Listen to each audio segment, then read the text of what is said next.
Welcome to the Veteran Spouse Network podcast, brought to you in collaboration with Coming Home Well. I'm your host, Hannah O'Brien, both a veteran spouse and the program manager for the Veteran Spouse Network. On each episode of our show, I will host different guests to learn more about the stories, unmet needs, and resources available to our military and veteran families. We're the show that's making space for your stories, so that here you know you're never alone.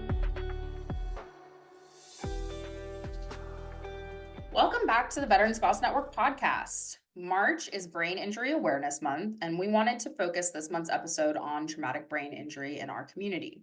I'm very excited to welcome an amazing veteran spouse and mother, Janie Smith, to our podcast this month.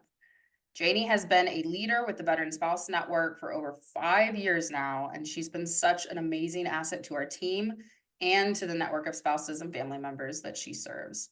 I'm so excited to call her a friend and bring her on today to talk about her experience caring for a loved one with TBI.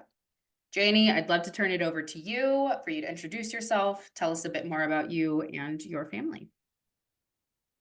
Well, thank you. I appreciate having the opportunity to talk on this forum. And being a part of the VSN network is just amazing.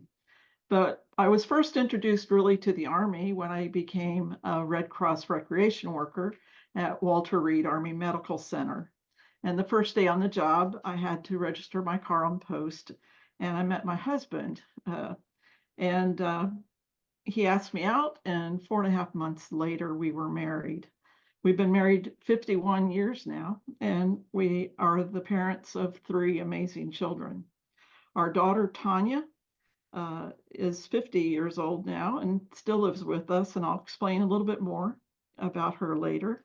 My oldest son, Tim, served 4 years in the Marine Corps. My youngest son, Terry, retired from the U.S. Army after 20 years of service, and he had 6 tours in Iraq and Afghanistan. And then we have 4 amazing grandchildren. I've taught preschool through high school and served active duty soldiers and their children in Germany. Since 1989, Tanya and I were given the opportunity to speak at schools regarding TBI and its after effects. Since then, I've been actively serving families dealing with TBI issues, participating in co-leading support groups. 1995 through 2010, I started 3 different businesses supporting individuals and families facing TBI and a range of disabilities. In 2011, I founded Hope Beyond Trauma, a life coaching service specializing in TBI and trauma issues. And then since 2018, I've been very happy to be a part of the Veteran Spouse Network. This curriculum and program is beyond amazing. Hannah's leadership and her team is the best I have had the honor and pleasure to work with. Your passion and dedication to serve our community of veteran spouses, family, and friends is beyond incredible. So thank you for having me. Thank you, Janie. I always appreciate hearing you talk about the impact working with us has made on you. I always say Janie is our biggest cheerleader, and she really means it. And she has been such a committed volunteer, honestly, for the majority of this time. And it's just been amazing to work with you for the last 5 years as well. Quite the resume. And as our listeners are queuing in, a lot of that had to do or focused around TBI. And so, of course, that is because you are the mother of 2 children who've experienced a TBI. So can you tell us a little bit more about them, how they were injured, and kind of what you saw in the differences, because they were very different? Well, Tanya, our oldest, sustained a severe brain injury in 1989 at the age of 15 when she was thrown out of the back of a pickup truck on the way back to school. She died in the life flight helicopter.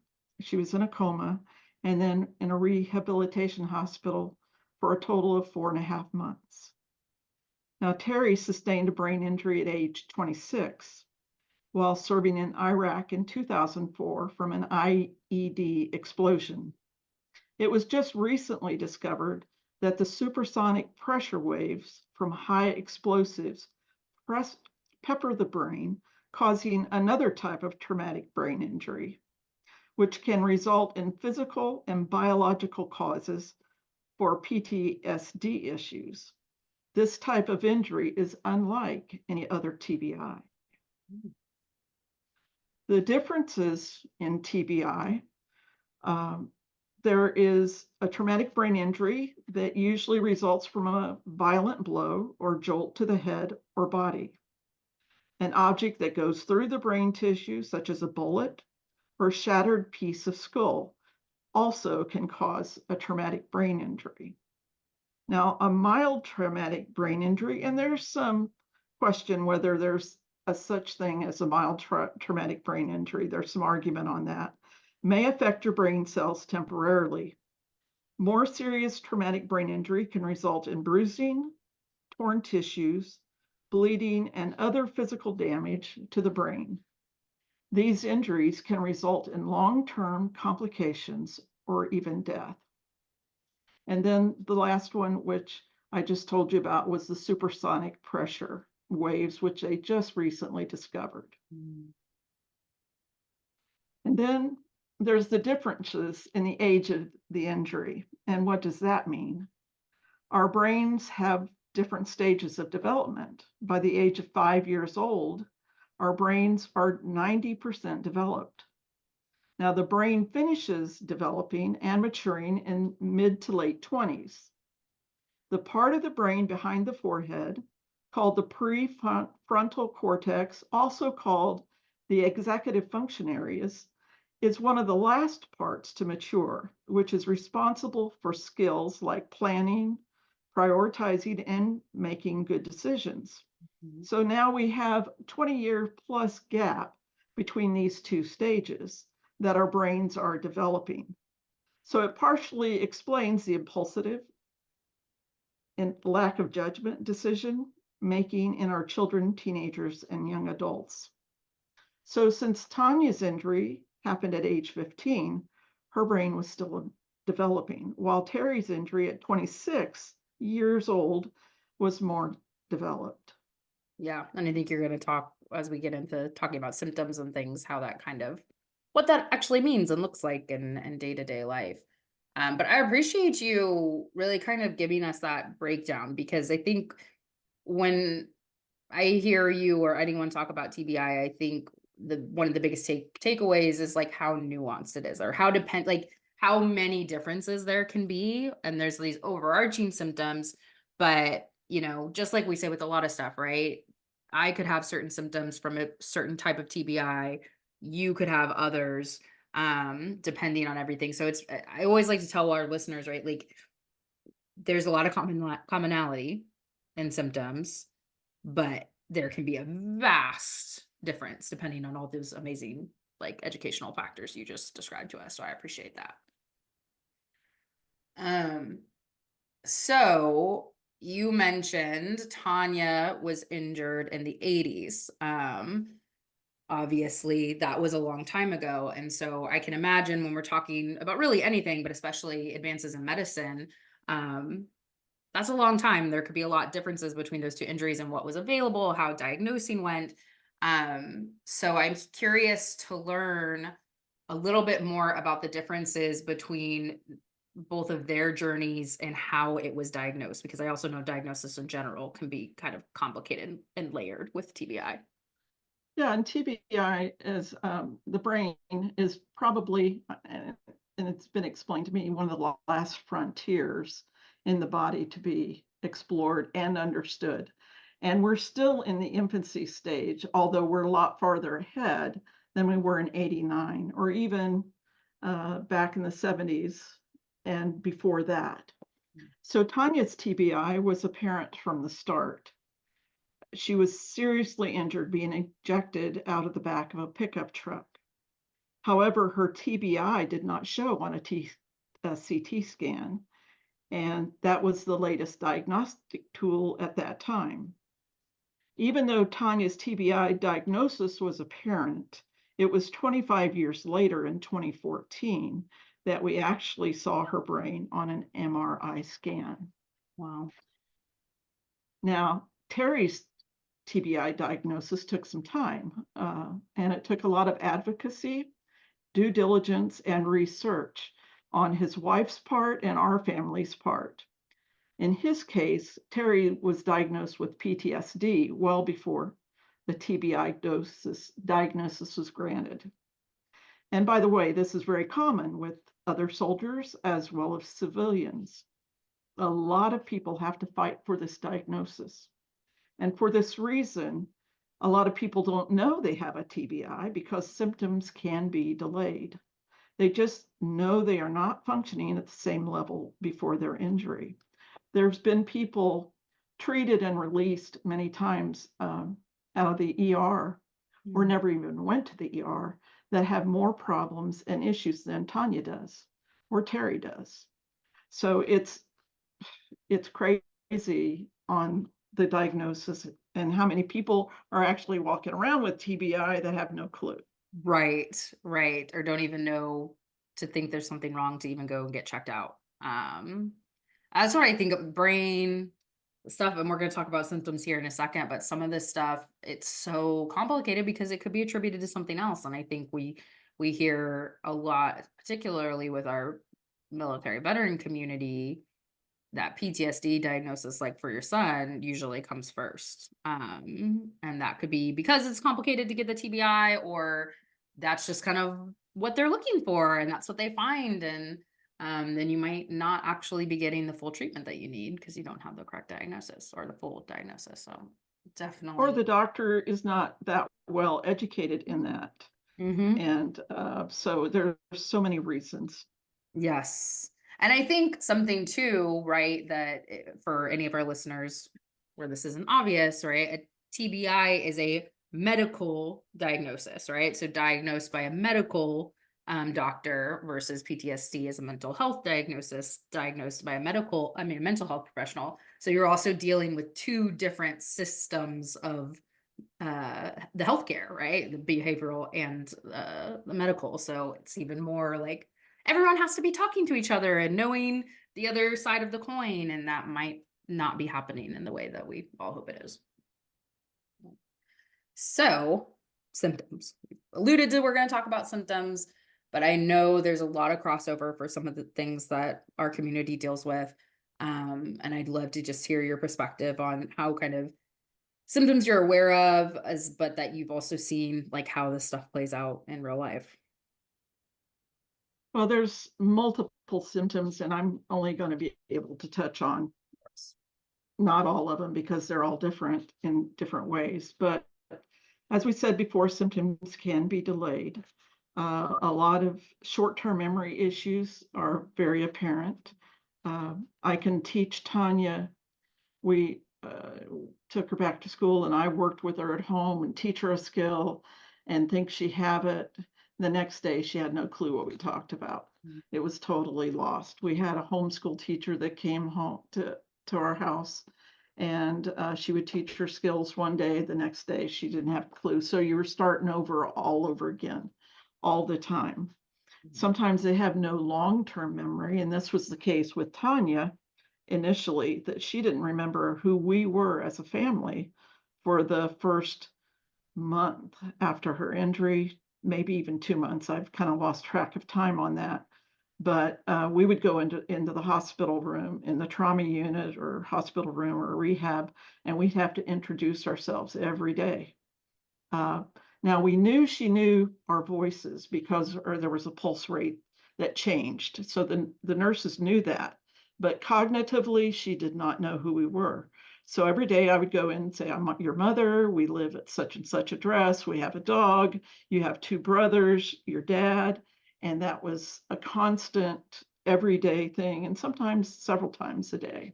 Yeah. And I came to the point that several months after her injury that I just had come to accept the fact that she may never remember us. And that's part of the injury sometimes. Sometimes that happens. And so I was really depressed, walked into the rehab hospital one day, and she was sitting in her wheelchair. And I walked around the corner saying, okay, I'm all right. Just introduce yourself. It's going to be okay. And this is just the way it is. And she looked up at me and said, Mom. Now, you talk about the tears flowing, and uh, that was D-Day that I will never forget. It was amazing. So we were fortunate that she did retain and regain that memory. But it was hard not having your daughter know who you were. And then they have struggles so hard to learn new things, which we talked about it. They forget it. They feel stupid.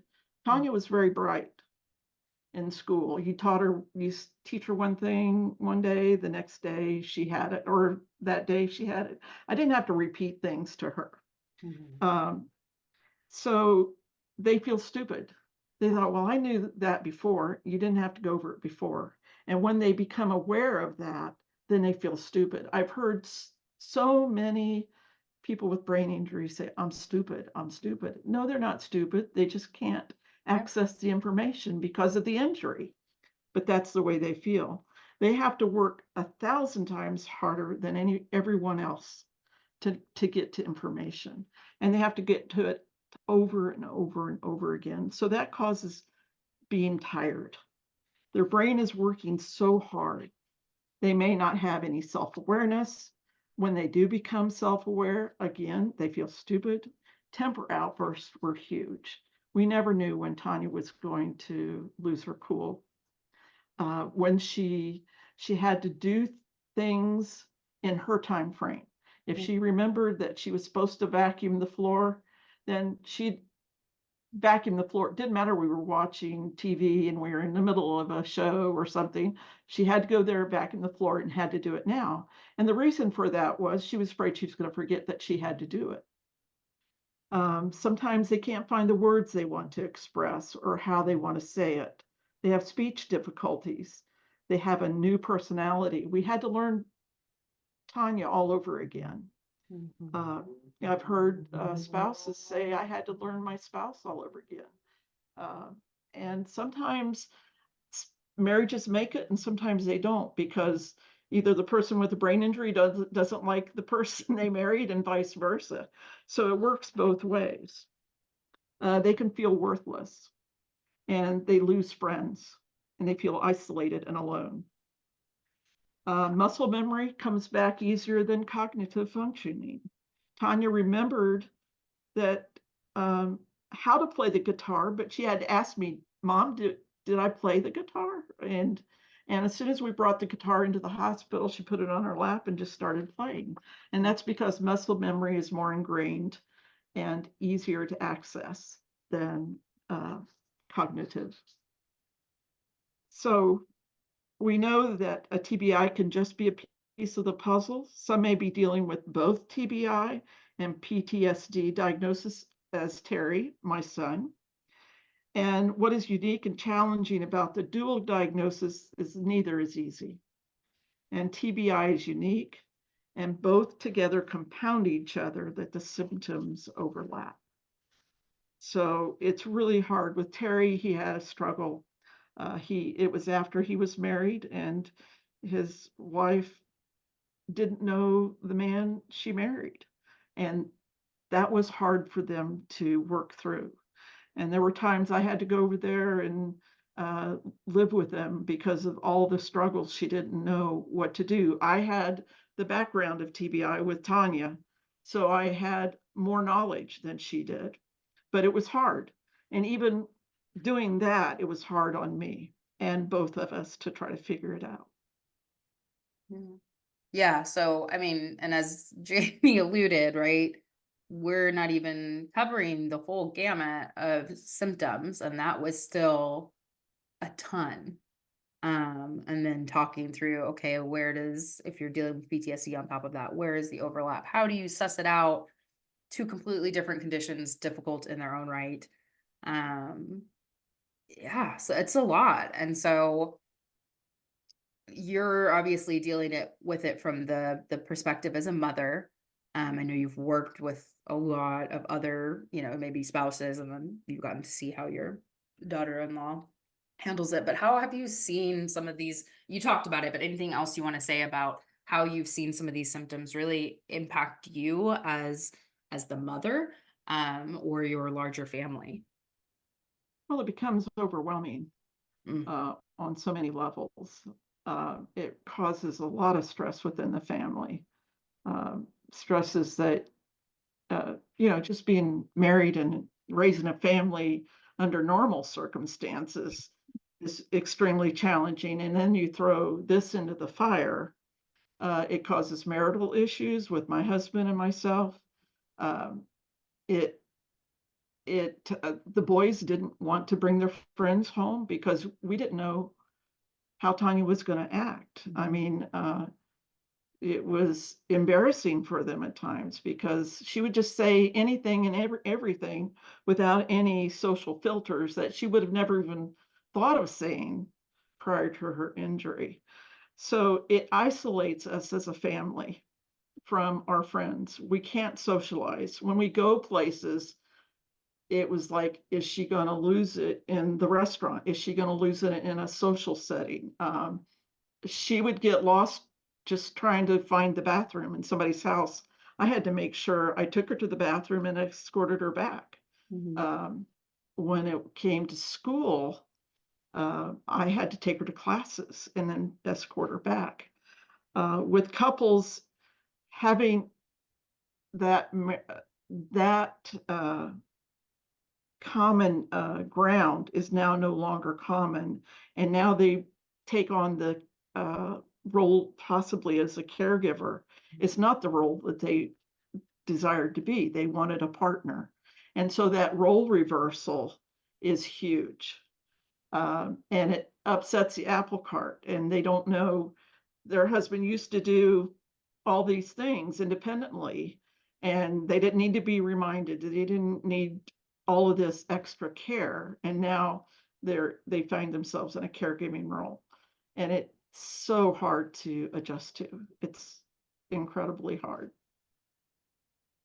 Yeah, I think a couple of things I remember we talked about when we were talking through this that I think are important and I hope would be valuable to some people is, so you're talking about this, whatever the relationship is, this person is not like the person I knew anymore.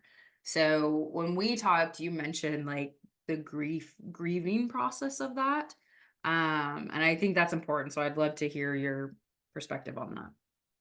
Yeah, you have to let go of the person you once knew and accept the new person that's in front of you. And I'm so glad you brought that up because that is so hard for us to do. It's also exceptionally hard for the person with the brain injury. Their mind is exploded basically, and they're not who they thought they were. So when you can come, it's like I had to come to accept that Tanya may never remember us. Yeah. Some people never get to that point. As hard as that is, accepting her where she's at now and not having the expectations of her to learn something quickly and allowing her the space to take that time to learn, or maybe she will never learn it. Yeah. It's hard, but it's a growing process. And unless you come to that point, and it takes time, it's a process, you're not going to let the person with the brain injury come to their fullest development and acceptance. If you can't accept them, they're not going to accept themselves. Yeah, if you're trying to get back to something that doesn't exist, I know that's an uphill battle. Or not even, that's something more impossible than that, I suppose. But that's hard, just think that's grief in general is hard, and you're steering the person in the face every day. They're in your life every day, but you're essentially having to grieve who they were, grieve the relationship you had, whatever that might be. I remember one of the first groups I led, right when you came on and we started doing our veteran spouse resiliency group program. I had a spouse in my group whose husband had suffered a very serious TBI, and she did that. She did a great job at that. She grieved. I mean, great, took time, but she grieved him, said, okay, this is who you are and who we are now.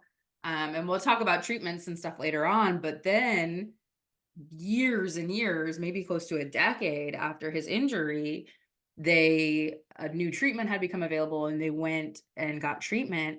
And she said he almost 180'd back to who he was. And she said that was almost harder to adjust. Like she was like, I had already done the work to grieve you and accept that you were a new person and we were going to have a new relationship, and it's been a decade and now I have to do it again, essentially. So even though that's what you want, right, in theory that's what you want, and it was just as hard. So I really appreciate you saying that, because I think sometimes when you are looking that person in the face, you don't think about it, the grieving process, in the same way that you would if it were like a death. Yeah, I had this one gal that had to keep a picture of her boyfriend on her dresser, just so that when he knocked on the door, she would know who he was. I mean, that's how fleeting that memory could be. And he was somebody very special to her. So, but he came to accept that.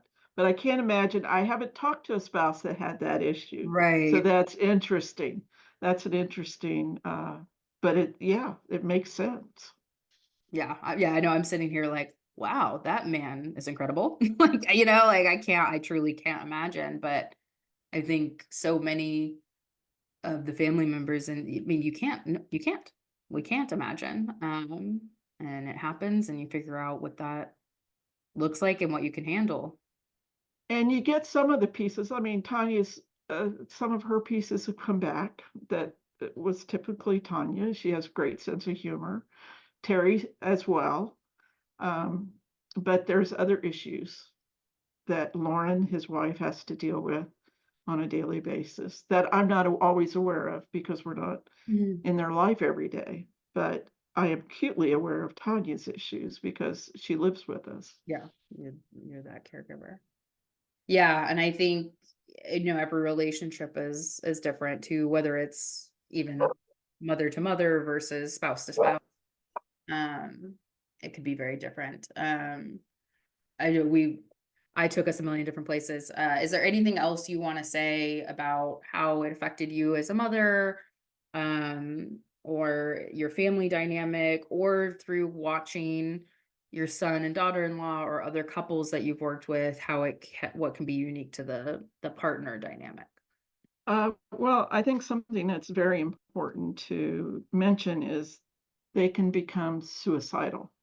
It's Mhm. very common because they've lost the person that they once knew themselves.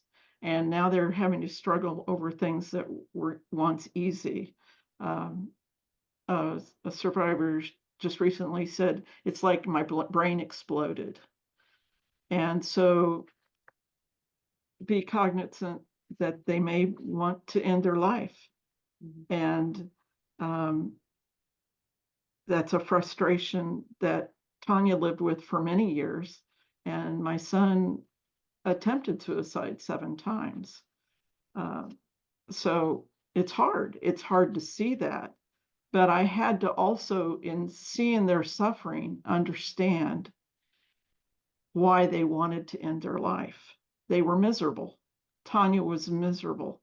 We could get her up for a few minutes of the day, and then she was right down in depression. Terry as well. He drank a lot uh, to numb the pain from losing his friends in combat. And so they want to end their life just to get out of the pain and to get back to who they are. So after so many therapies and trying so many different ways, I had to come to the acceptance that they may choose to do that. And and there wasn't anything I could do to prevent it. I did everything I knew how to do, not perfectly. We're all human, but I had to tell his wife, I had to tell Lauren, I said, if he's really bent on it, there's not really anything we can do. We just have to deal with the aftermath, which I haven't had to deal with, and that's a whole nother story. Yeah. With someone else. But I mean, I'm glad you share that, because I think it's important to hear that, because I think, I mean, it's a difficult topic, and especially difficult when it's someone you love, someone you made and raised, someone you can't imagine living without. But I think when we're talking about this topic, the way you put it is very helpful. Of like, imagine if you woke up tomorrow and you were not the person, you had been and thought you were going to be, and maybe thought there's no way I'm getting back to that. And that's painful. Yeah. So yeah, it's a betrayal. It's being betrayed by your best friend, by your lover, your spouse, by family members. It hurts you to the core. Being betrayed by your own brain, not being able to trust what it's telling you. I had a survivor just recently tell me, he says, I don't trust anything my brain says. I have to verify with somebody every time. And he was injured in 1970, in the 70s, and he's now in his late 60s. And that's how many years he's been dealing with it. But he says, Janie, I can't trust my own brain.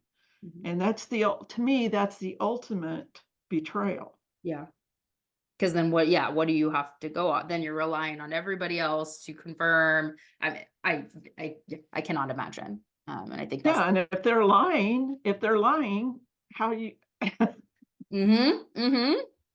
yes, you can't have trust friends that myself to know what's even going on, much less to like try and find some way to figure out what's going on. Like, wow, yeah, that's a really, I think, a helpful way to put it for those of us who obviously have an experience, but don't even have someone in our lives that were, have touched this, to just explain how unique it is. Because it is unique from some of the other things that our community experiences. We're talking about a real injury to the brain. yeah, and you don't have support from your family and friends because they don't understand it. They haven't been through it.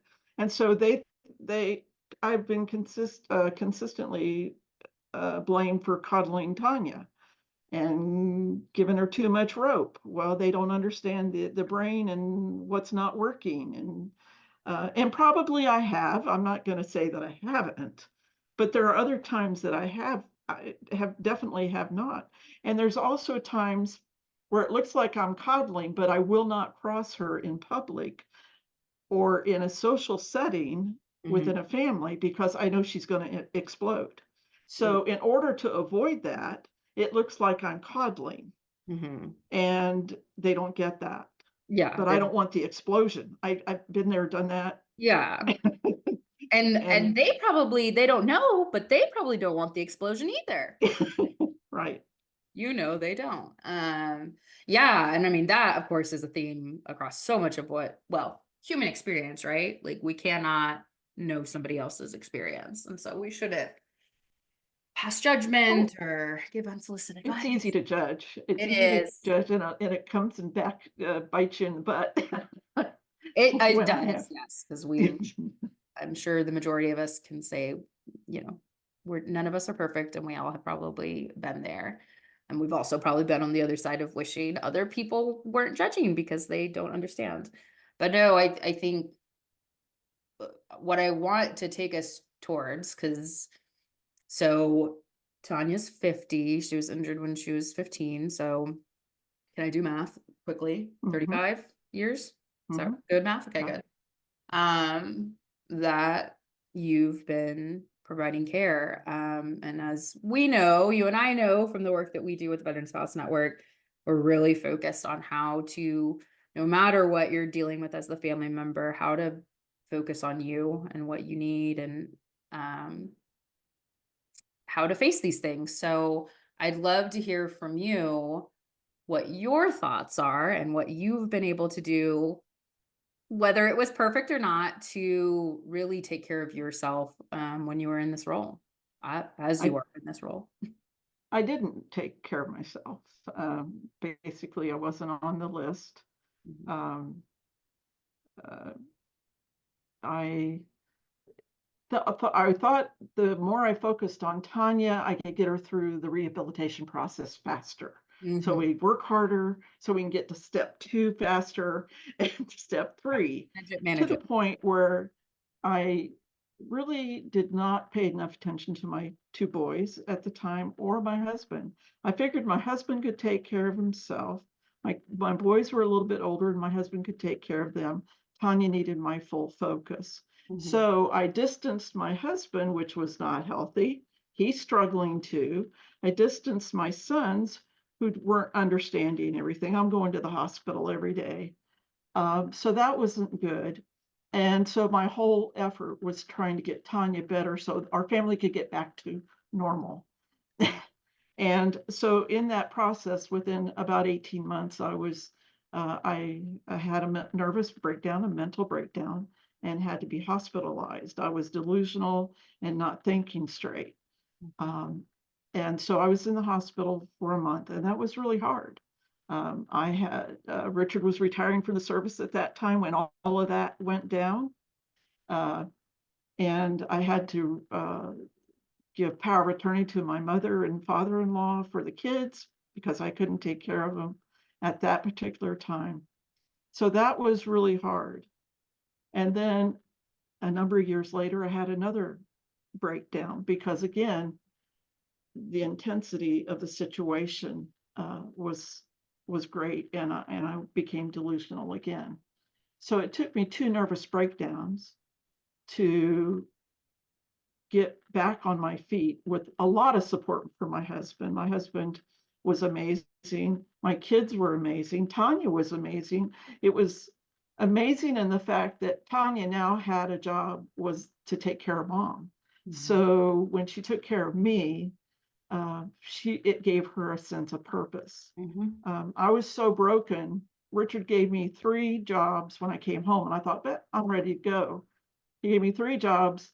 He said, get the boys off to school, cook dinner, and run errands. I thought, piece of cake. Well, I'd have an errand, um, or I'd go to the kitchen he said, cook spaghetti. I said, okay, piece of cake. I went to the kitchen and I was totally blank. I had no clue. I knew there was a stove and I knew I was supposed to do something. That was the extent. I had no clue. Tanya amazingly came up behind me and she said, Mom, you need a skillet and you need some hamburger. And she started walking me through how to make it. And I'm like, no, wait a minute. She's got the brain injury. I've got the mental Role health issue. reversal. But we called ourselves Tweedledee and Tweedledum. When I went on errands, I knew how to get there. Tanya had no clue because her orientation skills were gone. So every few minutes in the car, I'd say, okay, Tanya, where are we going? She'd say, oh, we're going to the grocery store. Oh, I know how to get there. So it was amazing how it gave her a sense of purpose. She still talks about that today, about how amazing that was. But yeah, you can be so broken. But my kids and my husband were strong enough to step up and they watch out for me now. They say, okay. So we take care of each other. And if I start acting a little crazy, they'll say, So get something's back on the doing. medication or whatever. And so far we're doing outstanding right now. But it was a journey and it was not easy on my husband or my kids. Yeah. So what's like, I love to hear, like, what's something that you do consistently to like make sure you're on the list? Like you're at the top of that list and take care of yourself. I'm around my family so much that I need my time, just me, quiet time, no matter what shape or form that comes in, whether I'm sitting out on the back patio, just being quiet in the recliner, just being quiet, driving.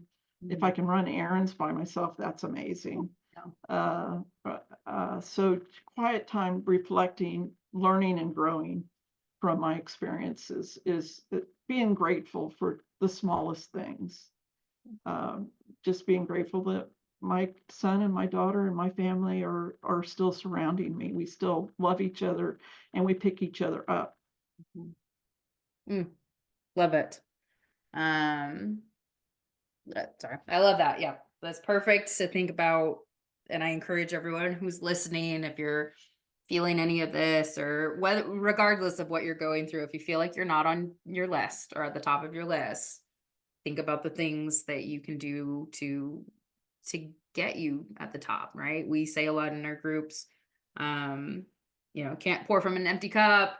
The metaphor about putting the oxygen mask on first, you name it. There are so many, whatever cliche phrases, but they are there for a reason, right? Like we have to make sure we're looking out for us, especially when we're in these caregiver roles. So I appreciate that, Janie. So for everyone who's listening, they're like, okay, we've seen how TBI might look, and maybe they're living with this in their own family, and wondering, yeah, but how does it get better? What are the options for treatment? And I imagine, again, because of the difference in time, like, right, medical advances happen over time.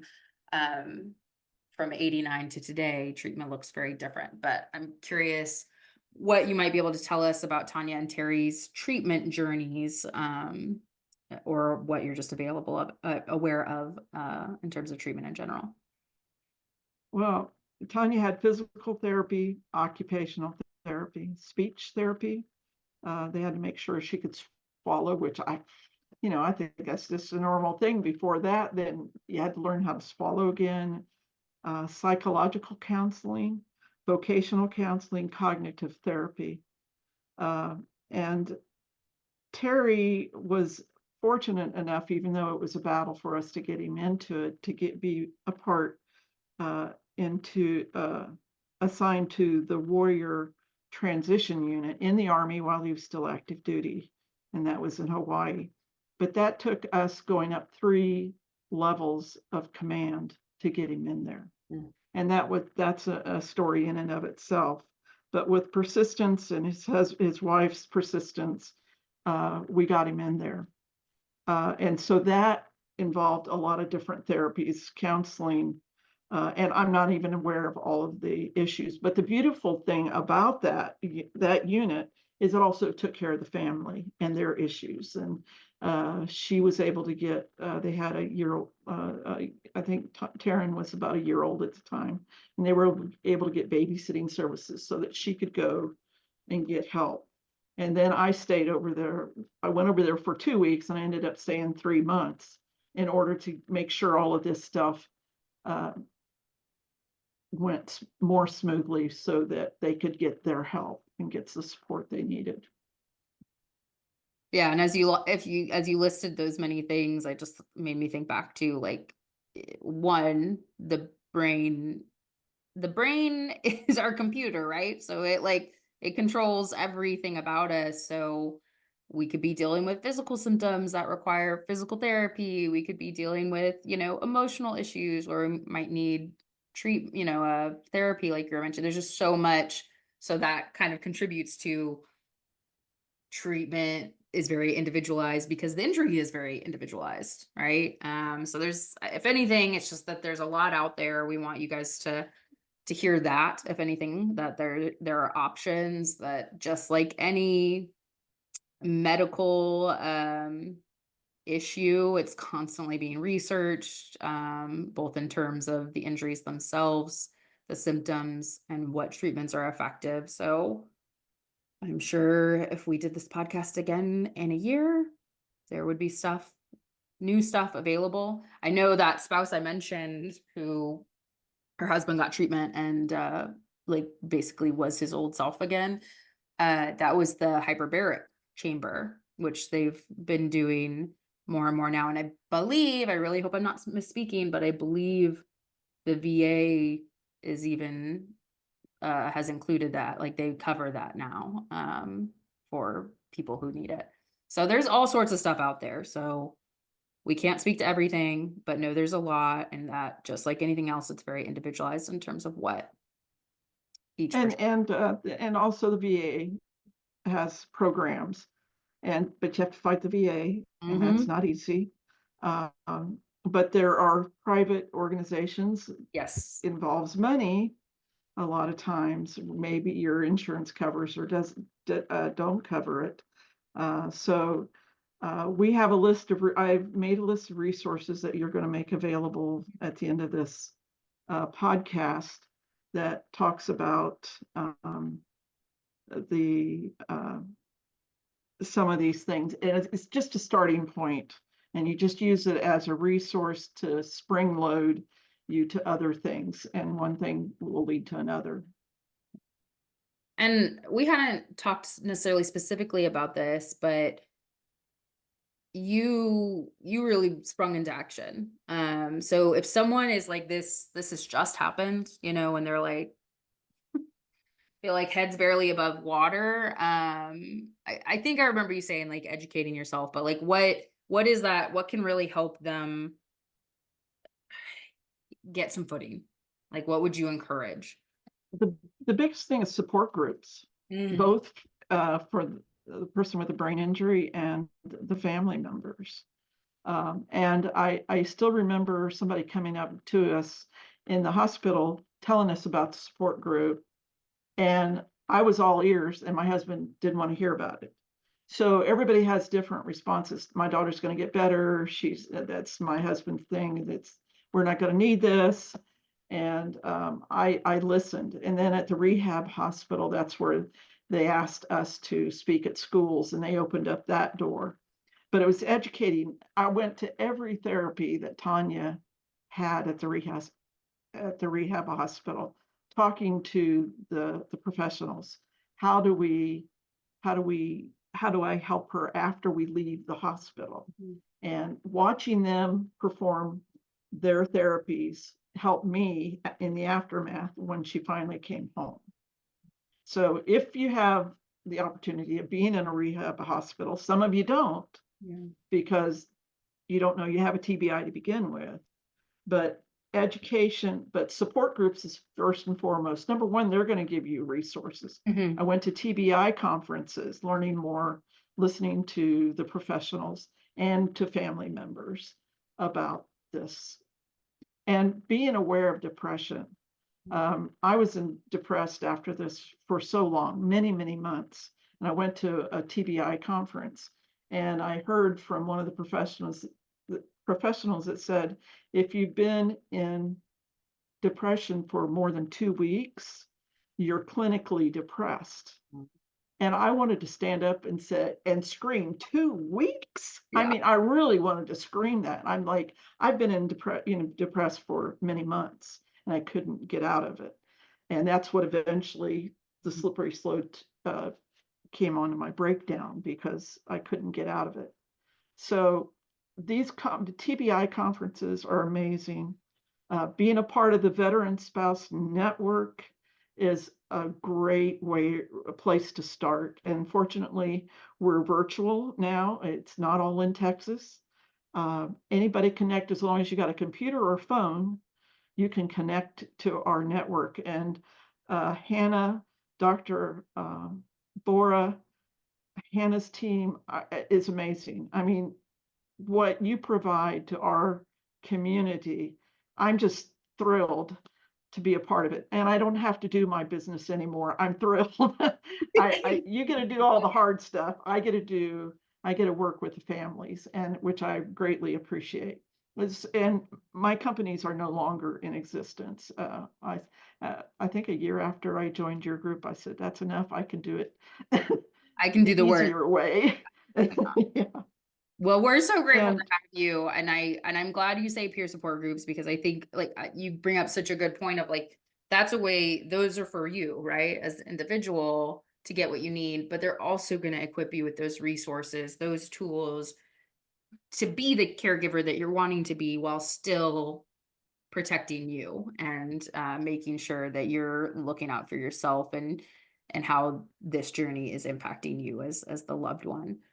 So if you're listening to this and you're like, yes, I have a loved one with TBI, know that you are not alone. We have tons of other participants who that's exactly what they're dealing with. Of course, it's not going to look identical. Nothing does.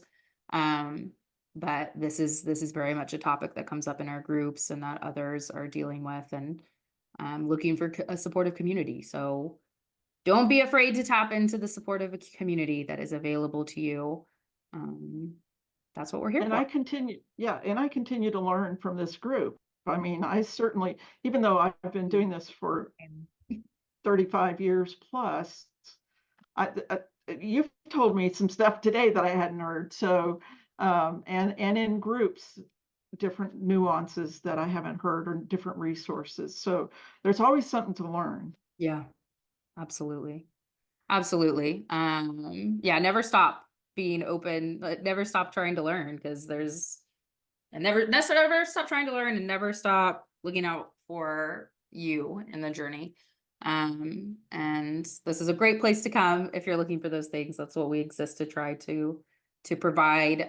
Janie continues to lead with us, so you might get to interact with her as well if you come and get some support, which would be a joy. Trust me, after getting to know her for 5 years, she is a wealth of information and an amazing support. So Janie, I thank you so much for coming on and talking to us, sharing your story with the work you do with us, but more importantly with your family. I know it's going to be really supportive for people who are also dealing with this. So thank you. I appreciate you. Thank you. Thank you so much. And join us next time. We'll tackle some other topic relevant to this community and hear somebody else share their story. So thank you for listening in. We'll see you next time. Thanks again for joining us on the Veteran Spouse Network podcast, brought to you in collaboration with Coming Home Well.